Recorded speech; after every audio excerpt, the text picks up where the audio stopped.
So recently, I got the idea in my head that I need to play Pokemon ROM hacks. And when I get an idea in my head, getting it out is like trying to not touch the outside of a jet airplane. You know, like when you're walking down the tarmac and you're about to step in and you see the outside of the plane and you're like, is it super cold from flying at 30,000 feet? And then you just need to touch it. What an oddly strange and specific analogy that probably none of you actually relate to. The point is, I just need to touch Pokemon ROM hacks. I want to touch them all. But there are so many, so many, and probably some of them suck, let's be honest. Like, these are a fan project. There's no bar to quality. It's like the Wild West. Any farty little middle schooler could be ROM hacking in between dinner and their glass of 1% milk.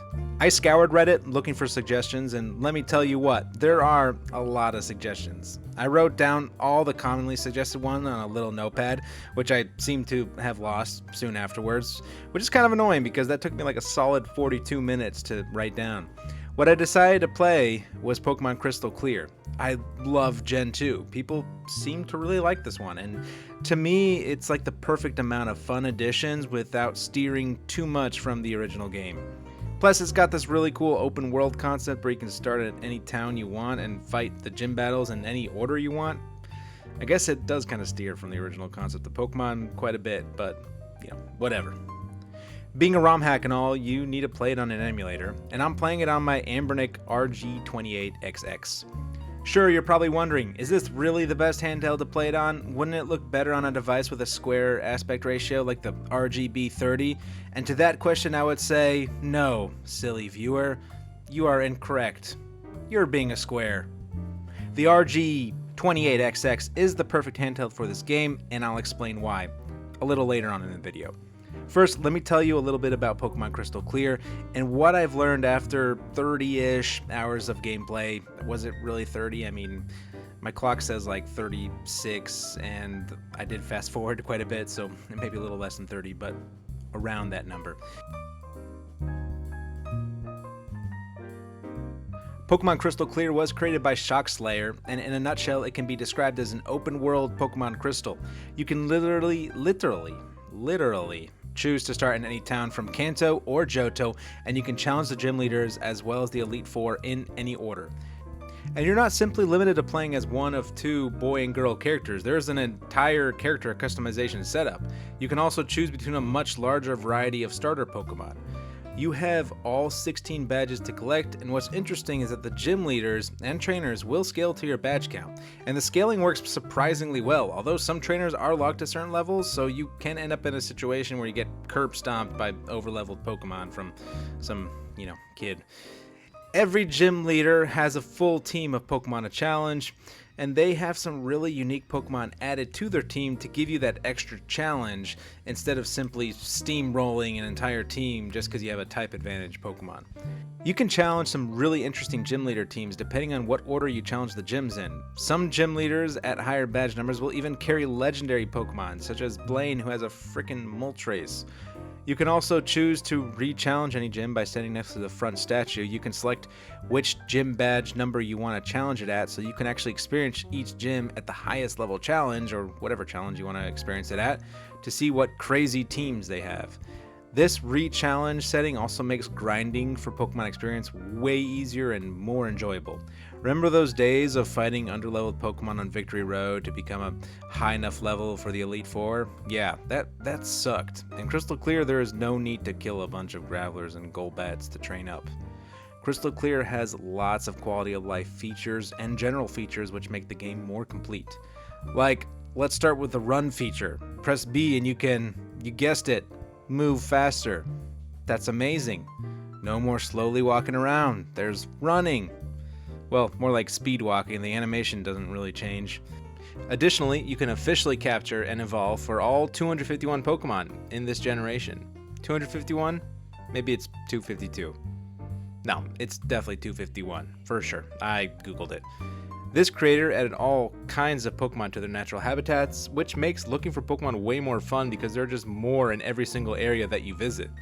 And Shockslayer added new areas that were not in the original game, such as this area in the mountains behind Blackthorn City Plus, we got some of the areas that were unfortunately edited out of the Gen 2 Pokemon games from the Kanto region, because of the game's flippin' ancient and you gotta cut space somewhere. Yep, there's that forest from the beginning that I can't seem to recall the name of at this moment, and the Safari Zone, which just has a one-time fee this time and unlimited time. You don't have any step count or anything like that. Plus, you use your own balls and Pokemon. I actually kind of missed the old Safari Zone. It was like a game within a game, so yeah. Also, because this is a ROM hack, you can't trade with friends. You can actually just trade within the game itself. There's this one guy who will trade Pokemon back to you so that you can get all those trade evolutions. He's called the trade back guy, I think. All the annoyingly rare items that you can't get more than one of, like the TM for Earthquake, are available for purchase, and the Elemental Stones are too. Yeah, you don't have to wait for that one random fisherman to call and give you a water stone. But it kind of makes all the other phone calls pointless now because, well, who the heck is answering a cell phone in a Pokemon game to rebattle that one trainer you'll never find again? I don't even answer my phone in real life, so why the heck will I answer a call in a video game? Oh, by the way, if you're wondering how you can access any gym from the beginning no matter where you start, well, that's because everything is connected to avoid HM blocks. Like this ferry from Olivine City to Signwood City, and this land bridge from Ecruteak City to Mahogany Town.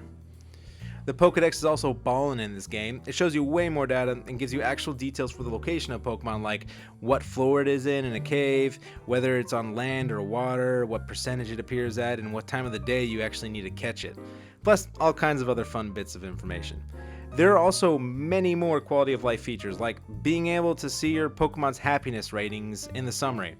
Bill will also call you and offer to switch your box for you when you fill it up, instead of having to go back to a PC. The game will also automatically turn you around the other way when you're done healing your Pokemon at a Pokemon Center, so you don't accidentally start talking to her again, which, come on, we've all done that before. Don't deny it, you denier. There are also so many other quality of life improvements. I won't get into them now, but pretty much anything you can think of that's annoying about the older Pokemon games has some kind of solution. Now, I'll be honest, when I first started playing this game, although the novelty of it was super cool, I wasn't sure that I was the biggest fan of the structure of the game. The fact that you can travel to any gym so quickly made it seem a little bit like a boss rush. I was missing the storyline and getting the HMs to get past certain areas. It kind of felt a little bland. But then I changed my attitude about the game. Instead of just beating it, I started to slow down and explore it more. And that's when I saw the real value of this ROM hack, and it became very apparent. There are so many little side quests and details in this game, plus the fact that you can collect all 251 Pokemon makes it so you always have something to do when you take that random path past a town which you could totally skip. It's like Pokemon in its true essence, like what Pokemon used to feel like to us when we were little kids, experiencing it for the first time, building and testing out different teams, finding Pokemon, and just playing it chill and enjoying it. This game is Pokemon cozy vibes on steroids. Which doesn't sound cozy, but that's cozy, trust me. Which brings me to the device I'm playing this on, the Anbernic RG28xx. Crystal Clear is perfect for this little thing, precisely because this game is cozy vibes in its essence. Rainy, cold day outside, just get comfy, grab your Anbernic 28xx, turn on some of The Office or your television show of choice, and boot up and enjoy some chill time with some Pokemon Crystal Clear. Maybe get yourself a hot cup of coffee or a cup of tea if that's what you do. Also, Anbernic 28xx has the auto shutdown feature where you can press the power button while playing. It creates a save state, shuts down your device safely, and then the next time you're ready to play, just press the power button and it'll boot right back to where you left off from that save state. I've literally made this device my Pokemon Crystal Clear device. I take it everywhere with me because it fits so nicely in the pocket, and just boot it up when I'm at the park, chilling in the backyard, at the dentist's office, or doing my business. Talking about go number 2. Yeah, let's make it weird, Paul. Jeez. Seriously though, this device has been perfect for this ROM hack, and I bet it will play great for other ROM hacks as well. Make your life better by replacing doom scrolling with Pokemon Crystal Clear.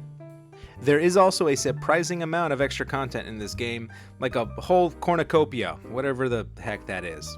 I know that's a lot though. When I started, I had no clue how much there actually was until I checked out this Pokemon Crystal database thing and I realized that it was a crud ton. I hadn't even scratched the surface by the time I reached like 25 hours of gameplay. You can catch every legendary, there are all kinds of side quests. They've brought back locations like the power plant, the Pokemon Mansion, Seafoam Island. Blaine gets his brand new island with his own gym, which is pretty cool, and good for him. There's this painter trainer, that sounds funny when you say it together. You'll run into every now and then you'll get challenged to a battle, and he will reward you with revealing some Pokemon in the area you might not have encountered yet. There's even an entire battle tower mode in the Kanto Underground, which has lots of secrets that I will not spoil.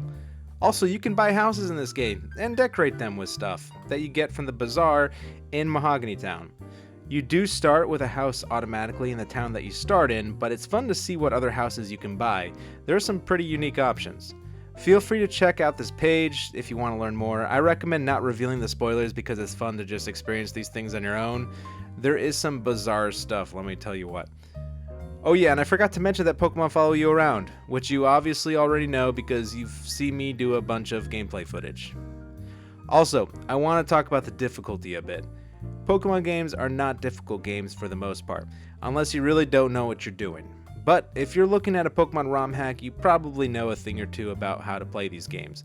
I would put this game's difficulty a little bit higher than your classic Pokemon Crystal. I haven't run into any NPCs with crazy competitive strategies, but the overall balance of typing with gym leaders and trainers in general makes this game more challenging. And of course, like Pokemon games, the faster you go from gym leader to gym leader, the more difficult you're going to make it for yourself. Overall, I would say that Crystal Clear's challenge level is fun without having to bang your head on the wall with frustration. So yeah, Pokemon Crystal Clear is a great little ROM hack. Playing it on my Anbernic RG28xx has been a fun way to pass the time with low stress and chill gameplay. Easy to throw into my pocket and boot up whenever I have a moment. Most of the time I'm just playing it on the couch while watching a show, but I'll also take it outside with me on occasion. Of course, if I do that, I'll have to worry about people telling me how cool I am and how dope my Anbernic RG28xx is. Happens all the time, people, so if you're worried about unwanted attention, maybe you can bring a book and cover it up with that. Then people just think you're smart. Personally, I don't care what people think. They can all get a life. That was a little bit dramatic and uncalled for. People are fine. This game has a lot of content which gives you the opportunity to play for many hours, which I like. It's a game that I can play for a really long time. Probably over a year at this pace I'm going. Remember when you were a kid, and it's important that the game lasts for as long as possible because you only had a limited budget and your parents aren't about to spend a lot of money on your gaming hobby. Unless you have one of those cool parents that brought their kids entire consoles every time they had a birthday. With Pokemon Crystal Clear, you are getting your bang for your buck, which I realize is not saying much because this game is free. But still, it has a lot of value plus replayability. There's this whole New Game Plus mode for it, which is also pretty cool. Overall, if you're thinking about getting into ROM hacks, especially Pokemon ROM hacks, well, I recommend this game. Whether it's your first one or not your first one, it's a great time. And do yourself a favor and get one of these nifty little retro handhelds. Chances are, if you're a fan of this channel, you probably have 12 of them anyway. Retro handhelds make for the playing experience for this ROM hack to be much better than playing it on your computer. Anyway, that's it for this video. Thanks for watching. Now watch some Crystal Clear footage as I close out this video. Ba-da-ba. See you later.